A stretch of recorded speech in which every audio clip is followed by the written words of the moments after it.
Hello, Internet, and welcome to SonyCentric, the Outerhaven's official PlayStation podcast. I'm your host, Jason Kwasnicki, and when he's not coughing, while I'm doing my intro, he's a fairly loyal co-host. That is Mark Sullivan. I apologize, man. I've got asthma. Completely wrecked that intro. And of course, the one who's being quiet, silently, loyally, in the background, the lovely Delaila Lugo. Hello. Now that everything is back in order, we can get on with the show. This is episode number 35, folks. We're getting there. We're chugging along. Looking to hit that. 60 would be a year, right? I think. What? 60 episodes? No. 52? 52. I don't know my math. 52 That's why I weeks? have you. In a year? I don't know how many weeks are in it. Dude, these aren't things I think about in my day-to-day life. Oh, but I cough once and you. I'm not going to Chipotle and thinking in my head, like, how many weeks are there in a year? That's just not something that enters the equation. You don't have to go to Chipotle to think about that. You can go to McDonald's. It doesn't matter where I'm going. I'm just listing a place that I might go to on any given day. You could get those chicken McNugs and think about how many weeks there are in a year. No, I'm done with chicken McNuggets. It's all about the selects now. Oh, shit. That good white meat. Fair enough. Anyway, fair enough. Back to PlayStation, folks. This is the Outerhaven's official PlayStation podcast. This week, we're getting a little nuclear. Ooh, would you like that? Like that spice? Yeah. That could be a song. Because as of this recording, or at least an hour ago,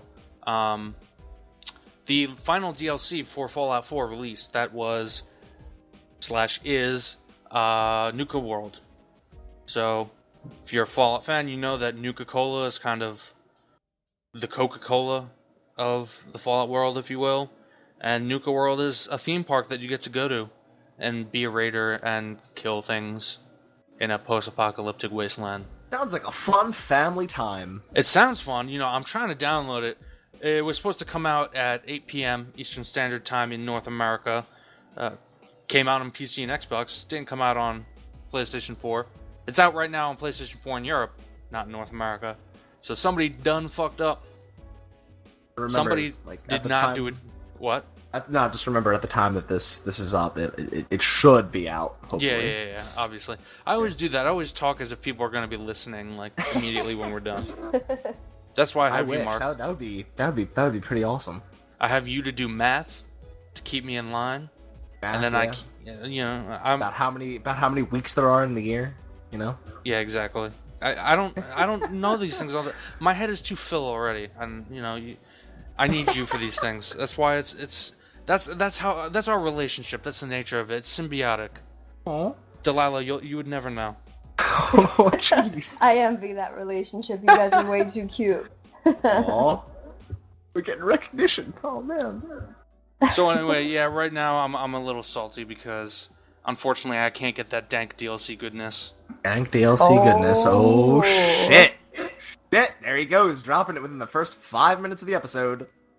Yeah, well, I was actually gonna wait. No, that one worked out pretty well. So we'll keep it to one dank. Anyway, so it's gonna be a Fallout themed episode, folks. We're gonna be talking all about it, some controversy. But first, let's get a little tiny news nugget out of the way.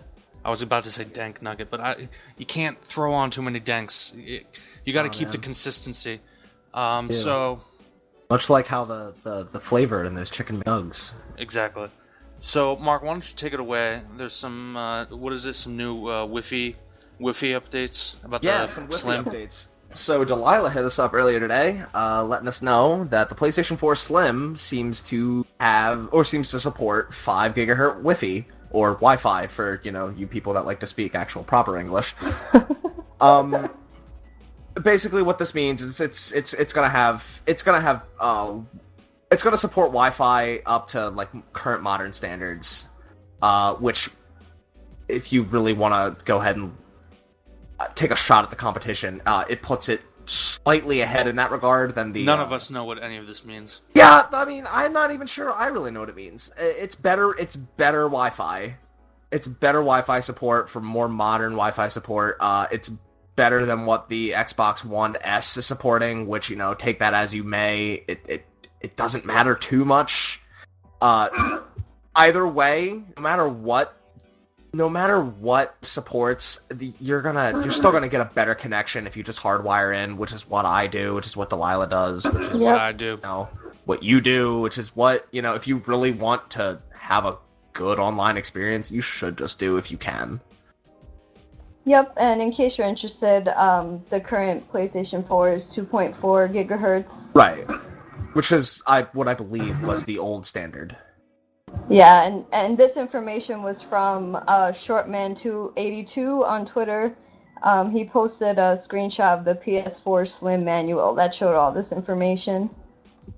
And he also, to back it up, had a screenshot of the internet status page when you go to test your connection. Back up what the old standard was on the old PS4, or the launch PS4, I should say. Thank you, Shortman. Yes, shout out to Shortman. So, moving on. Yeah, it's just a little slice. Yeah, I literally know nothing about this, so I have nothing to contribute. You got some technical jargon this week. I'm sure. What is that? That thread on NeoGAF. I'm sure they'll have a field day with it. There's that tech thread. Wait, I thought it was pronounced Nyagif. Nyagif. All right.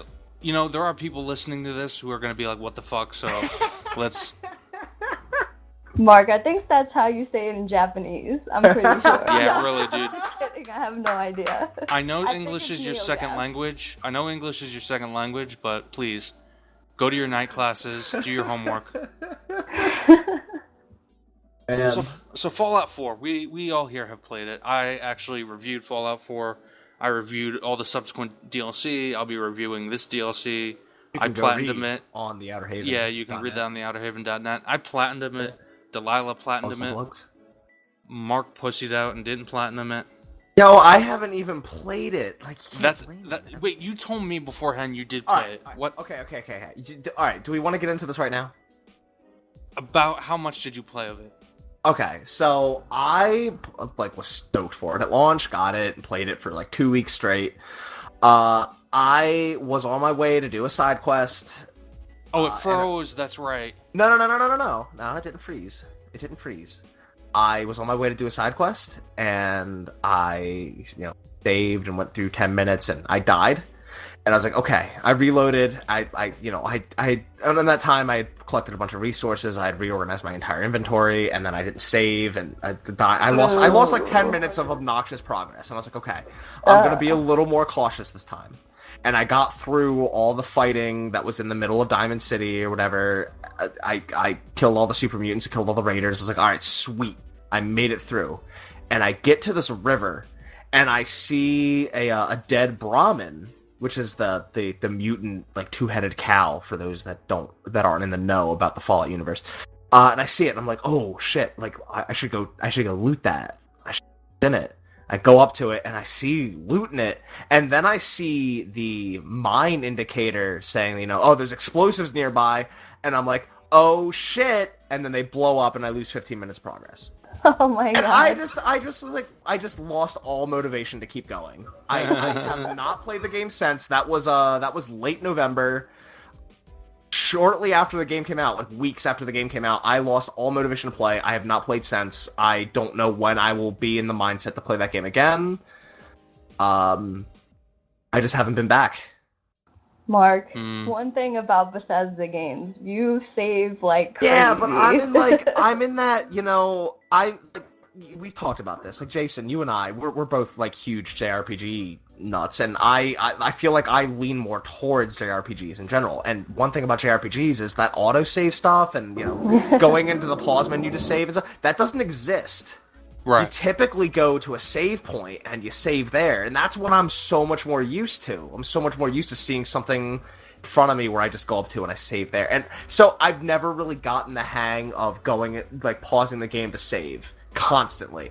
Which I platinumed Fallout 3, and right. I feel like I got through that without having to do that as much. And I don't know, jumping into Fallout 4, I still never felt the need. And honestly, if we really want to get down to the nitty gritty, Fallout 3 and Fallout 4 are significantly different from each other.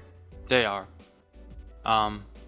And, for as many advancements as 4 made, and we'll get into this in a little bit, for as many advancements as 4 made, it's surprising the shit that they didn't improve on, that just quality of life stuff that it just seems like the gaming industry as a whole just took a quantum leap while Bethesda was making Fallout 4. I mean, there are various games that just do things that, things that we lauded Fallout 3 and Skyrim for doing last gen are now done like 10 times better in other games this gen. And, Bethesda games kind of, in particular Fallout 4, there are parts of it that kind of seem like a relic. So I understand what you're saying. I mean, you could almost say that they developed the game while sitting in a Fallout shelter. A vault? A vault, yeah, while not seeing what was happening around them in the real world. And a good analogy there. Yeah, right? Well, for myself, as someone who really was into Fallout New Vegas and Skyrim last gen, especially with all the glitchiness of the PS3 version of Skyrim, I really developed a habit of using the quick save feature. And so, like, for instance, today I played Fallout 4 for like 4 hours. I started a new save, a new character who's purely evil. His name is Rooster Cummings. Wow. The game can actually say his name, which is awesome. That's incredible. Nice. So, the robot's like, Mr. Cummings, as I'm walking out. But yeah, I spent like literally every, after every combat engagement, I'd quick save. Like every, I'm just crazy with that. But I understand that it shouldn't have to be that way. Anyway, getting back on track. So I feel, and I wanted to bring it up not just because the DLC is coming out. I wrote a piece a little whiles back about how when they announced that, this was going to be the last DLC. And a big theme, a big takeaway from that piece was kind of the bad taste that's been left in our mouth, and when I say our, I mean gamers in general, from Fallout 4. And I guess, let's forget about DLC for a second. Let's just talk about, Fallout 4 itself. I mean, we've all played it here. Each of us a good amount. 2 of us have platinumed it.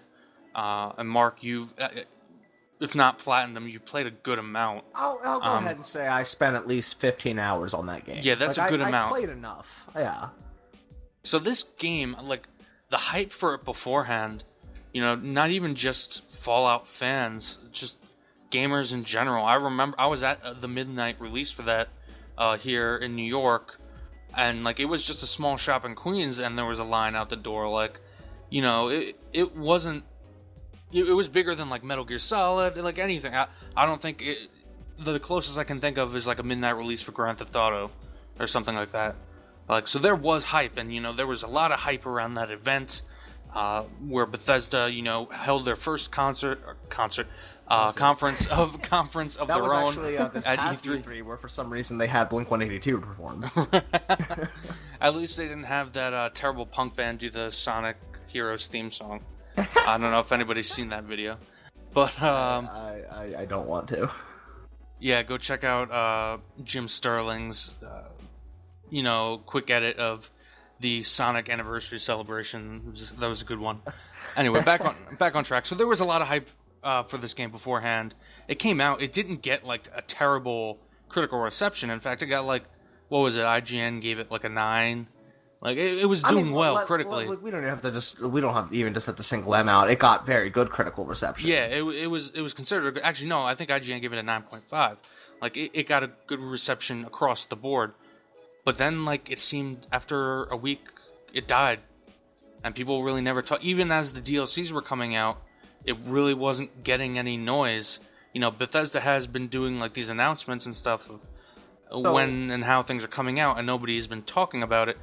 And I feel like the overall thinking is that the game was a disappointment. So I just want to throw that to you guys, throw that general narrative that I perceive, and I want to see what you guys think about it. Well, so in the wake of that game coming out, and after about a month or so, I'm gonna give a shout out right now. Eric Martin over at Brutal Gamer. He's going to be on the No Man's Sky episode whenever we decide to finally do that.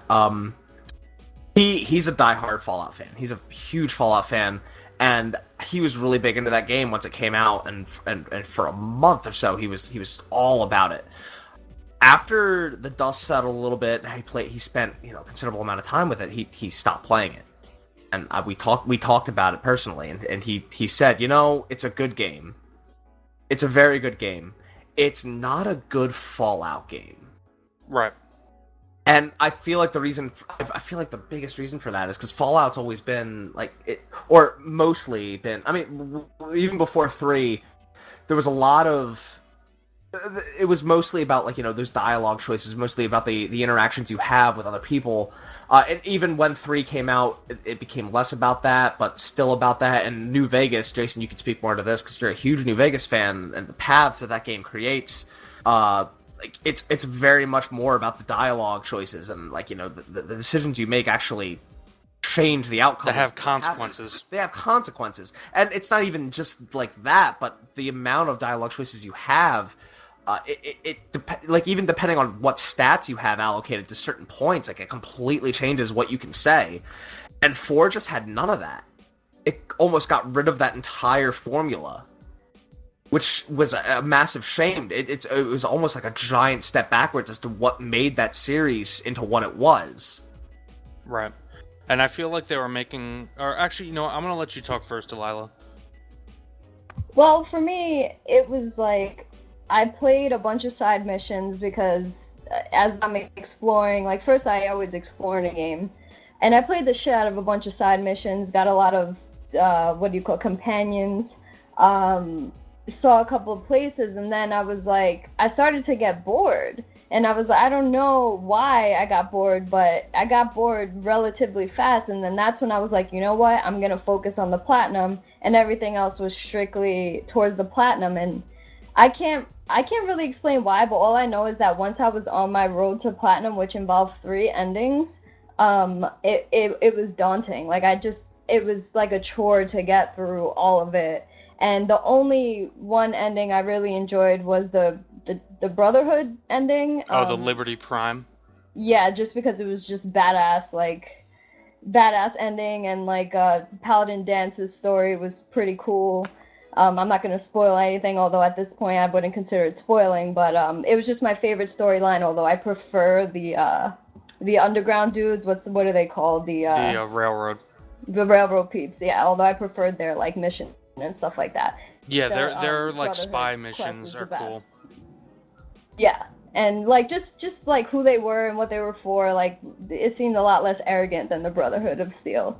But yeah, so besides that, the game was just boring. I had no interest to explore any further. After I platinumed the game, I had no interest to play it. I saw these DLCs and I was wow, those seem really cool, but I didn't have the motivation to just go back to that game, because it's where am I? What am I doing? What quest did I want to follow? Did I want to stick with that? Did I even care about my character? I don't know. But Delaila, another settlement needs your help. And that's where, that was the worst thing. It was, and it's funny because what you guys are both talking about, Delaila, you're talking about Dance being your favorite character. That's because that was a character arc, I should say. Right. I liked, yeah, totally. Because that was a genuinely well written and clever story that they wrote there. It was one of the few characters I felt were there was a great. I don't want to spoil. You know what? I'll spoil it. He's a Brotherhood soldier, or paladin, I should say. He hates technology and all, or no, he hates the synths and all that shit. Hey, guess what? He's a synth. So. Oh my God, you spoiled. I don't know that, dude. Anyway. Oh my God. There were very few. So my personal favorite was what was the name of Valentine? No, the girl, the Curie. The robot chick. Yeah, she's a robot who you find a human synth body for, and you basically make her a human. And it's a cool storyline. It's a well-written storyline. I mean, there's not a lot of depth to either of those, but compared to the rest of the game, and I feel that's where the game was lacking. I feel that's why, like Mark said, it wasn't a good Fallout game. And like Delaila said, there was really nothing to latch onto, nothing to drive you to keep playing, because traditionally Fallout games have driven you with, a story, good writing, choices, consequences for those choices. You build your own adventure. And I feel that with Fallout 4, Bethesda sacrificed those things to develop, I guess, better shooting mechanics, you could say. I mean, the shooting is much better, but basically, it's still nowhere near as good as like Call of Duty or something. Well, I'd say they were just chasing a completely different audience. They were. No, that's what I mean. That's what I mean. Let's go ahead and say a broader audience. Like they were chasing an audience that would likely increase, sales of their game, which is completely fair. Like, they're a business. It's fair, but I felt like they were also trying to give the game artificial longevity by, giving it those shooting mechanics to make it appeal to a broader audience, and then B, they throw in, a mishmash of all these systems that are popular in other games, like the settlement building, and, all those crafting options, things that are popular in other games because they're more fully developed in other games. But right. There's just this mishmash of stuff that, doesn't really work, and that while they're trying to do all that to bring in more people and to give the game that longevity, it kind of lost any sense of soul. I mean, look at something like The Witcher 3, which I didn't... I mean, I played a lot of The Witcher 3. I tried to go through it like twice. I ended up starting over because I stopped playing for a while, just because I didn't have the time. It was so deep. But what keeps you going through that game, its combat isn't the best out there. Its progress isn't the best out there. It's the story, though. It's the characters. The quests are so well done. That's what Fallout used to be for me. Yeah. I mean, right. And that's what I felt was missing here. I don't know. Were you guys like very into Fallout 3 at all, or Fallout New Vegas? 3 I was very into.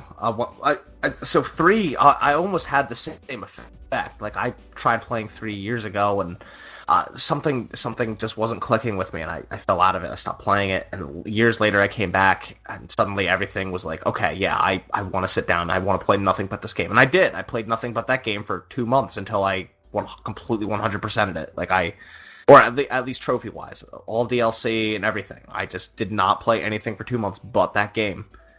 Something finally clicked with me for it. Mm-hmm. But even so, this was also, I think, the summer right before Fallout 4 came out. I don't know, maybe I burnt myself out on Fallout just from playing so much Fallout 3, and Fallout 4 came around, and I was like, I don't want to do any more of this. But I feel like they're actually just two completely different games in the way that they... Not necessarily in the way they play, they're both first-person shooters, they both use the VAT system, but in more in-depth mechanics, and especially that dialogue system, they are completely different. Fallout 3 is more overtly an RPG. Fallout 4, right. It's almost like going from Mass Effect 1 to Mass Effect 3. It's that kind of jump. I can't quite relate, just because I have... Well, basically, Fallout 3, you have this extensive skill system. Fallout 4 just simplifies it all, and tries to mask the fact that it's an RPG. Right. They're both RPGs, and the reason I think Fallout 3 succeeded, whereas Fallout 4 didn't, was because, one had a good story. No RPG succeeds without a good story. Right. That I wholeheartedly agree with that. And I think that's what, with all the arguments out there, people say, like, oh, Fallout 4 isn't my Fallout. If Fallout 4 had had a better story, I think people would complain less, even if it maintained the same game systems. I agree. So one thing I kind of want to say about Fallout 3, Fallout 3 didn't really have a great story. At least not a great main story. Where Fallout 3 I feel really shines side quests were the side quests, yeah. Well, that's what I mean. I'm not just talking about the main quests, yeah. And, not even, the main side quests, but even just those, little ones. You stumble into, I think it's Andale, I think it's called. The town with the cannibals. Yes. And just making that discovery, that resonated with me extremely well. That was just, such an intense moment in the game. And, see, that's the thing. Fallout 4's side quests kind of suck, and I've done, all of them. because again, like I've spent so much fucking time with this game. You both got the platinum. I have no doubt like that both of you know that game pretty well. But Fallout 4's side quests just suck. The main story is actually probably the best part of that game. Just the intrigue between, like, the potential with the intrigue between the different factions, you know, the Railroad, the Brotherhood, the Minutemen, and the Institute.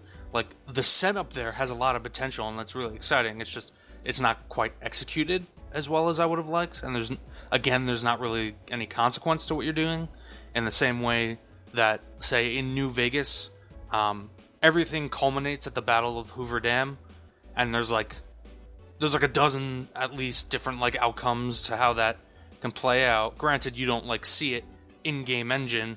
It's kind of told in an epilogue. But still, like, that's your adventure, you know? Your choices play out. Not to mention, it will show what happens to each of the side characters, your companions, you know, how you affected their lives. You just don't really see that as much here. And the game suffers for it in terms of, like, you know, just being a place, a world. I don't know.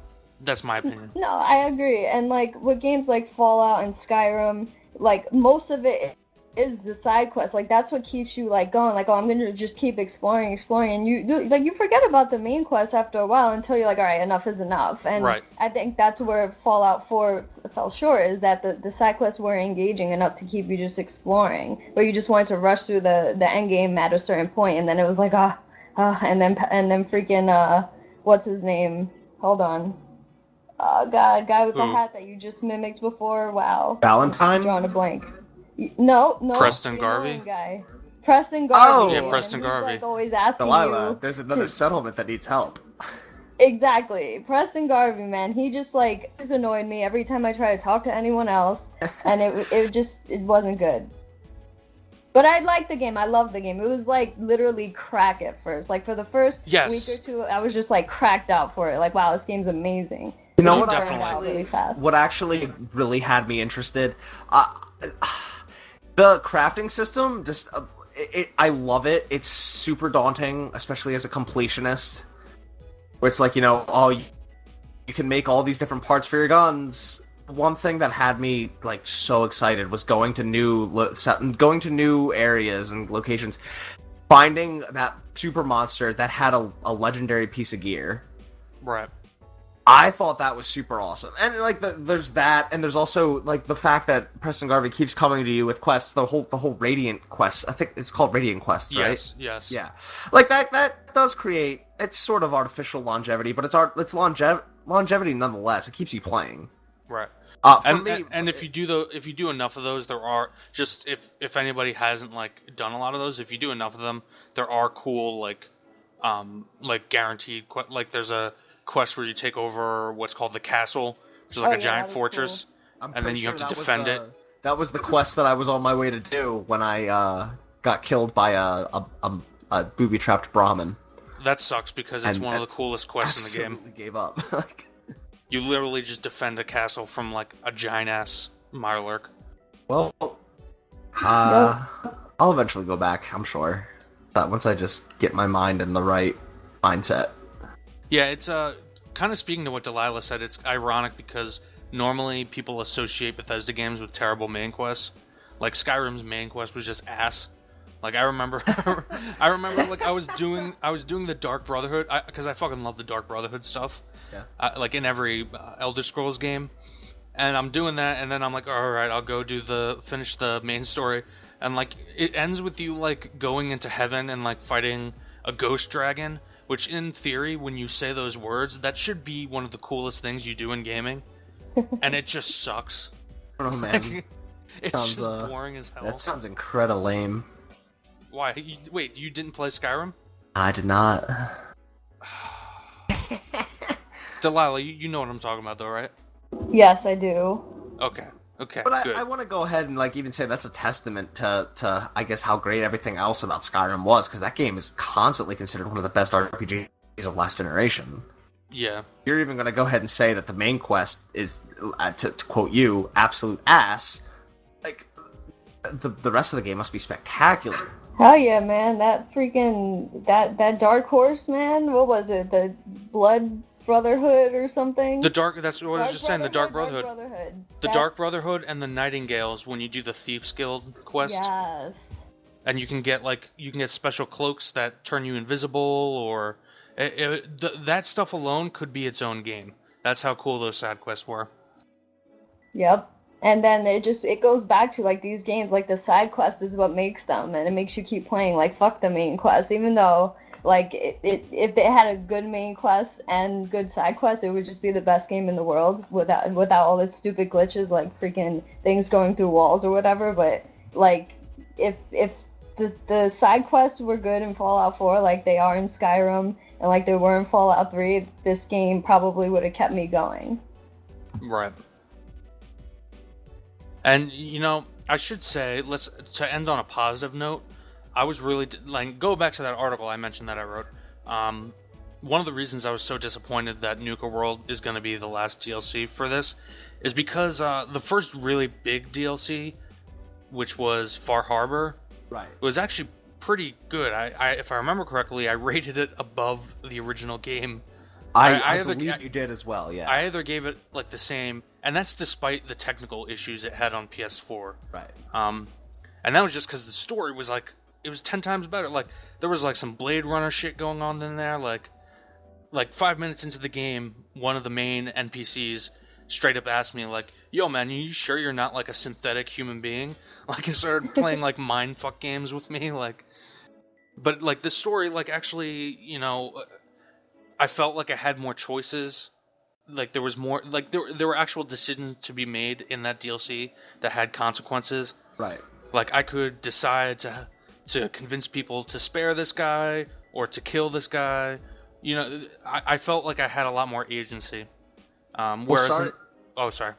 No, finish your thought. Oh, all I was gonna say is, whereas in the original, or I should say the vanilla game, I felt like they were going for more of a cinematic story, kind of on par with something like Mass Effect, where there's not much in the way of choice when you're going from A to B.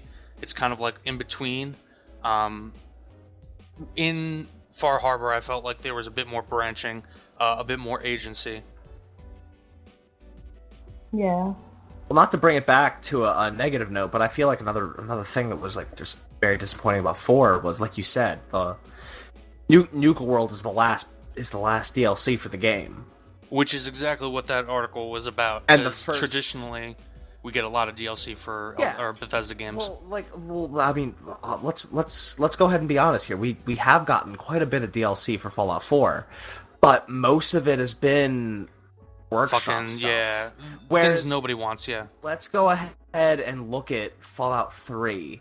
We got things like Operation Anchorage. We got the Pit. We got Mothership Zeta, Broken Steel, and what's the one on? Point Lookout. Yeah, things people remember more than the vanilla game. Right. Honestly, those were all fantastic in my opinion. I didn't really like Broken Steel. Operation Anchorage was great to me, and even Mothership Zeta, from the people that I've talked to that have also played it, friends of mine and stuff, they didn't really like it. I thought that was great. I thought it was a fantastic experiment. It was weird, it was different, and it was enjoyable because of those reasons. Fallout 4, we got what the hell's it called? Far Harbor. Yeah. And Nuka World, plus all this workshop stuff. And honestly, I don't really ever, like, even when I finally go back to Fallout 4, the last thing I want to do, and the thing I want to do the least, is fuck around with any of that crap, or any of that settlement building stuff, any of that workshop stuff. I didn't like that. You don't have to. I don't have to. I don't have to, but it's like, that's all that's after I beat the game, after I platinum it, so to speak, maybe. Yeah. If I want to, that's all I have left. No, I definitely share your anger. Although I just want to make a quick correction. There's also the Automatron package, right? Which does add cool, like, you can build a robot companion and like upgrade them and shit, which was kind of cool. But that's mostly the same kind of deal. Yeah. Well, there's also a quest line, like a story. There's actual, but I mean, I think I gave the thing like a 6 out of 10. Like, it's a shitty like 3-hour quest line with like pretty bad, like, pretty bad character. It leaves a lot wanting. I'll say that. Yeah, I mean that's the thing. It's like with those 5 DLC in Fallout 3, we got entirely new areas. We got new weapons. We got new items. We got like the whole new storylines, full storylines. With this, it just seems like you're able to build robots. Okay, fine. There's a 3-hour long quest line, but it's not like Far Harbor or even Nuka World is with Fallout 4, and it's not like the 5 DLCs we got with Fallout 3, where it's entirely new stuff. Right. It's just like, you can build robots of your own now, and there's that other one where you can catch monsters and train them or whatever. It's like Fallout Pokemon. What's that one called? I know you know. Oh, no, it's God, yeah, I don't remember. I barely even delved into it. But I mean, yeah, just as because we're running out of time here, so right. Just to kind of segue out, but like, for instance, the last big Bethesda game, Skyrim, one of the last DLC that came out from it, what was it, Dragonborn it was called, where they added the Island of Souls theme, right? Which is like from Morrowind, way back when, if you know your Bethesda history. I never even, I did maybe an hour of playing in Souls theme before, I had put so much time into Skyrim I had to move on. So, I'm looking forward to this upcoming remaster of Skyrim in October, simply to finish that DLC that I never finished 7 years ago. So that's the caliber of DLC we usually get from Bethesda, and it's just kind of disappointing. So I at this point I'm comfortable. While I am angry, I'm comfortable with them closing the chapter on this book, moving on, learning from the pretty glaring mistakes here. Then they go and do the same thing with. Well, apparently they're not doing the same thing. Apparently they're doing new properties. Yeah, I know. But quick question. Yeah, sure, Delaila. Did any of you guys drink the Nuka-Cola? No, I did not. Oh my god! Okay. Alright, you want to hear my Fallout launch day story real quick? Sure. I didn't go to my databases class. It was a night class, and I skipped it so I could go home and play Fallout, but more so I could get to Target and hopefully buy that fucking Nuka-Cola. And I get there, I'm looking around, I can't find it. I see an employee, and I ask him, hey, do you guys have the Nuka-Cola Quantum, the Fallout, special edition soda? And he said, oh, I think we put it on the shelves yesterday, and someone came in and bought it all. Wow. Yeah, so some asshole, some boob just put it all on the shelves a day before it was supposed to go. Some seller on eBay was like, "Oh shit, I know I can make a fortune off of this," and bought it all up. That sucks. Yep. And so I did not get my Nuka-Cola Quantum. I was I don't know. I was upset for a couple days, and then I got over it. And I got over it pretty quickly once I looked on eBay and saw that the people were selling a bottle of that soda for $60. Jeez. And said, you know what? I'm okay without this. I'll live. You know what? Yeah. You don't have to go on eBay to find them. What? Tonight. Actually, no, not tonight. You gotta wait for the PlayStation Store to update. But tomorrow... Who the fuck knows when that's gonna happen? Yeah, really. Tomorrow, you can get, in addition to the new Nuka World DLC, Resident Evil 4. Oh, shit! HD Remaster. So, nice. Sweet!